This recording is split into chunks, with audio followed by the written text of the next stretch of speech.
Mava makasika ny finoana kosa na tanteraka ny anjara vokany ny sampana sekoly lahy dia anivon'ny hevitrika ambody fahatra martiora ny fahiny ny volana jolay lasa teo toy izao no makasika an'izany.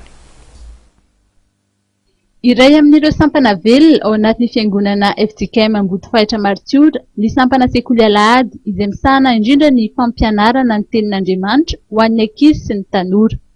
Tamin'ny alahady 9 jolay teo no nanatanterahana ity sampana sekoly alahady ity ny anjara vokatra. Nandritry ny fanompoam-pivavahana maraina no nanaovan'ny mpikambana sy ny fiangonana ny fanateram-bokatra.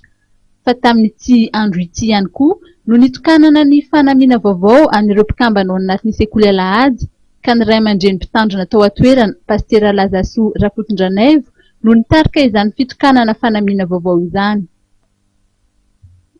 Mba hapiavaka izany fotoan-dehibe izany dia nikarakara fampisehoana ny sampana sekoly alahady avy ao ambody fahitra ny tolakandro hariva. Mpihira efa azo lazaina fa efa sangany eo amin'ny hira ara-pilazantsara no nandray anjara tamin'izany fampisehoana izany toa ny groupe Joseph Daf, ny tarika Titiana, na izany aza dia nandray anjara ihany koa ny sekoly alahady sy ny koraly fanilon'ny martiora izay samy avy ao ambody fahitra. Miatrano moa ny asa izay atao ato anatin'ny fiangonana FJKM ambody fahatra martiora. Tamin'ity andro androany ity dia voka lehibe ny sampana sekoly alahady fa atao anatin'izay ihany koa ny tokanana ny fanamiana vaovao izay an'izany sampana izany. Ary atoato dia anatanteraka tafika masina ny fiangonana manontolo eto amin'ny FJKM ambody fahatra martiora. Fa izay fotoan-dehibe akaiky indrindra dia ny andro ny zoy izay ho tanterahana amin'ny alahady fa 20 ny volana jolay ho avy izao.